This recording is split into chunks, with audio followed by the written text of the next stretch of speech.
नमस्कार। हम बरवधु मिलान करना सीख रहे हैं। इस कुंडली में अब हम भाग 2 पर चर्चा करेंगे, जिसमें सर्वप्रथम हम ग्रह मैत्री विचार को लेंगे।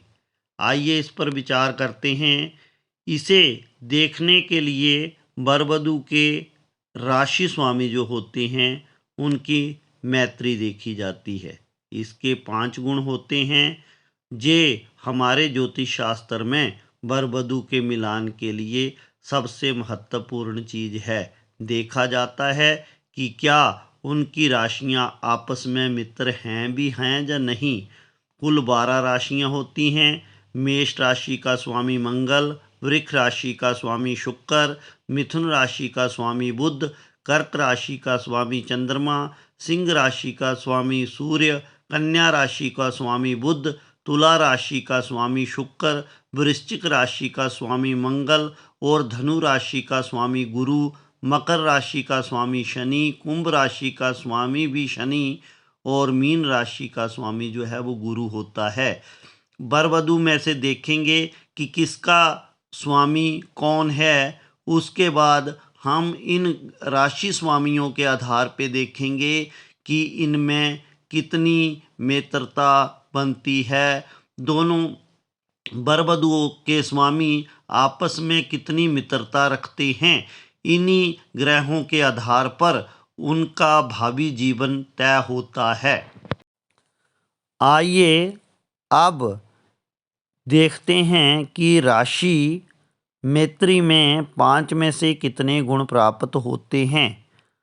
अगर हम देखते हैं कि वर और वधु दोनों के राशि स्वामी एक ही हैं या दोनों में बहुत अधिक मित्रता है तो 5 में से 5 गुण प्राप्त होंगे। अगर एक का राशि स्वामी मित्र और दूसरे का सम है तो हमें 5 में से 4 गुण प्राप्त होंगे। अगर दोनों के राशि स्वामी आपस में सम अर्थात सामान्य हैं, ना मित्र हैं ना शत्रु हैं, तो 3 गुण प्राप्त होंगे। अगर एक का राशि स्वामी मित्र और दूसरे का शत्रु है तो एक ही गुण प्राप्त होगा। अगर वर और वधु में से एक का स्वामी सम और दूसरे का शत्रु है तो आधा गुण प्राप्त होता है। दोनों ही राशि स्वामी अगर शत्रु हैं तो गुणाभाव रहता है अर्थात 0 गुण प्राप्त होता है और ये राशि दोष बन जाता है। आइए इसे इस टेबल के आधार से समझते हैं। एक तरफ वर और दूसरी तरफ वधु अर्थात कन्या के राशि स्वामी दे रखे हैं। ये राशि स्वामी सूर्य, चंद्रमा, मंगल, बुध, गुरु, शुक्र और शनि हैं। इनमें से वर की तरफ से वर की राशि का राशि स्वामी जो भी होगा उसे देखेंगे और कन्या की तरफ से देखेंगे। दोनों में मिलान करके जितने गुण प्राप्त हो जाएंगे वे गुण राशि मैत्री के गुण होते हैं।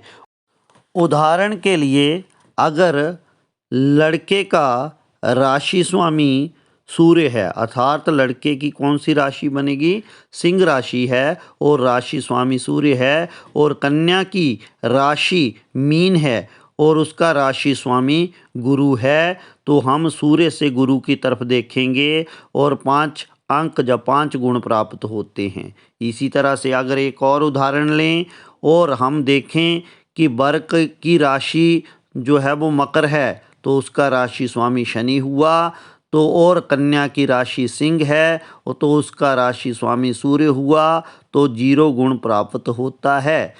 ये सारा ग्रह मैत्री चक्कर इस टेबल से बड़ी आसानी से समझा जा सकता है। इसे जानना बहुत ज़रूरी है। इसी आधार पर वर और वधु की आपसी मैत्री देखी जाती है। आइए अब गण विचार पर चर्चा करते हैं। कुंडली मिलान में वर वधु के गण का भी मिलान किया जाता है। इसके 6 गुण होते हैं। मुख्यतः गण 3 प्रकार के होते हैं: देवता गण, मनुष्य गण एवं राक्षस गण। ऐसा माना जाता है कि देवता गण में उत्पन्न व्यक्ति सात्विक स्वभाव के होते हैं। मनुष्य गण में उत्पन्न व्यक्ति राजसिक स्वभाव के होते हैं, जबकि जो व्यक्ति राक्षस गण में उत्पन्न होते हैं उनका स्वभाव तामसिक होता है। जैसा कि पहले ही बता दिया गया है कि गणों का ज्ञान नक्षत्रों के आधार पर होता है, तो इसे हम स्थायी नक्षत्रों के आधार पर जानेंगे। आगे हम जानेंगे किस नक्षत्र का कौन सा गण बनता है। अश्विनी नक्षत्र का देवता गण होता है। इसी तरह भरणी नक्षत्र का मनुष्य, कृत्तिका का राक्षस, रोहिणी का मनुष्य, मृगशिरा का देवता, आद्रा का मनुष्य, पुनर्वसु का देवता, पुष्य का देवता, अश्लेषा का राक्षस और मगा का राक्षस गण होता है। पूर्वा फाल्गुनी नक्षत्र का मनुष्य, उत्तरा फाल्गुनी नक्षत्र का भी मनुष्य, हस्त का देवता, चित्रा का राक्षस, स्वाति का देवता, विशाखा का राक्षस, अनुराधा का देवता, ज्येष्ठा का राक्षस, मूला का राक्षस और पूर्वाषाढ़ा नक्षत्र का मनुष्य गण होता है। उत्तराषाढ़ा नक्षत्र का मनुष्य गण श्रवण का देवता, धनिष्ठा का राक्षस, शतभिषा का राक्षस, पूर्वा भाद्रपद नक्षत्र का मनुष्य और उत्तरा भाद्रपद का भी मनुष्य तथा रेवती नक्षत्र का देवता गण होता है। इन्हीं गणों के आधार पर हम जानेंगे कि गण में कितने गुण प्राप्त होते हैं। इसे इस टेबल से समझेंगे।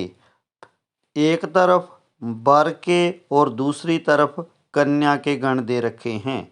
वर और कन्या में अगर दोनों के गण समान होते हैं, मान लीजिए दोनों के देवगण, दोनों के राक्षस गण या दोनों के मनुष्य गण हैं, तो 6 गुण प्राप्त हो जाते हैं। अगर वर का देवता गण है, कन्या का मनुष्य गण है, तो 6 अंक प्राप्त होते हैं। वर का देवता गण और कन्या का राक्षस गण है तो 0 गुण प्राप्त होगा। अगर वर का मनुष्य गण है, कन्या का देवता है तो 5 गुण प्राप्त होते हैं। इसी तरह से अगर वर का मनुष्य गण है, कन्या का राक्षस है तो 0 गुण प्राप्त होगा। अगर वर का राक्षस है, कन्या का देवता है तो 1 गुण, और वर का राक्षस है और कन्या का मनुष्य है तो 0 गुण प्राप्त होता है। अगर गण दोष बन ही जाए तो हमें देखना पड़ता है कि इसका परिहार क्या है। अगर वर वधू की कुंडली में गण दोष बनता है तो हमने सीखा है कि या तो 0 गुण प्राप्त होता है या 1 गुण प्राप्त होता है। अगर टेबल को देख के 0 या 1 गुण प्राप्त हो तो समझ लेना चाहिए कि गण दोष बन गया है और इसका परिहार है। परिहार का जहाँ अर्थ है कि क्या अगर दोष बन गया है तो इसका कोई निराकरण है, क्या दोष समाप्त हो सकता है या नहीं, इसकी हम विस्तार पूर्वक चर्चा करेंगे। जी हाँ, गण दोष का परिहार होता है और इसका परिहार जब हो जाता है तो ये दोष समाप्त हो जाता है। इसका परिहार निम्न ढंग से समझा जा सकता है। पहली बात ये देखनी है कि अगर वर और वधू की राशि में गण दोष बन जाता है तो उनके स्वामी देखने होते हैं कि क्या उनके स्वामी मित्र हैं। अगर उनके स्वामी मित्र हैं तो गण दोष समाप्त हो जाता है। अगर उनके स्वामी मित्र नहीं हैं तो उनके नवांश स्वामी देखे जाते हैं। अगर उनके नवांश स्वामी मित्र हैं तो भी ये दोष पूर्णतया समाप्त हो जाता है।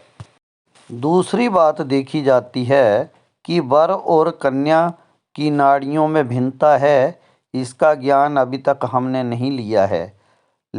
अगर नाड़ियाँ भिन्न भिन्न होती हैं तो भी गण दोष समाप्त हो जाता है। नाड़ियों की चर्चा हमने अभी करनी है, लेकिन फ़िलहाल आपको मैं ये बता दूं कि 3 तरह की नाड़ियां होती हैं: आदि नाड़ी, मध्य नाड़ी और अंत्य नाड़ी। वर वधू के नक्षत्र के सामने इनकी नाड़ियां देखी जाती हैं। अगर दोनों की नाड़ियां एक जैसी आ जाएं तो गण दोष बन जाता है, लेकिन दोनों की नाड़ियां अलग अलग हों, अर्थात एक की आदि और दूसरे की अंत्य हो, तो दोष समाप्त होता है। इसके अतिरिक्त अगर वश विचार के 2 गुण, तारा विचार के 3 गुण और जोनि विचार के 4 गुण आ जाते हैं तथा ग्रह मैत्री विचार की भी शुद्धि होती है, तो भी गण दोष का परिहार हो जाता है, अर्थात गण दोष समाप्त हो जाता है। क्योंकि वीडियो अधिक लंबा हो रहा है, बाकी 2 विचार जो कूट विचार जिसमें नवपंचक, खड़ाष्टक और द्विद्वादश आएंगे तथा साथ में नाड़ी विचार और मंगलिक विचार बनता है, उसे हम वीडियो के अगले भाग में डिस्कस करेंगे। Thank you for watching. Please like, share and subscribe.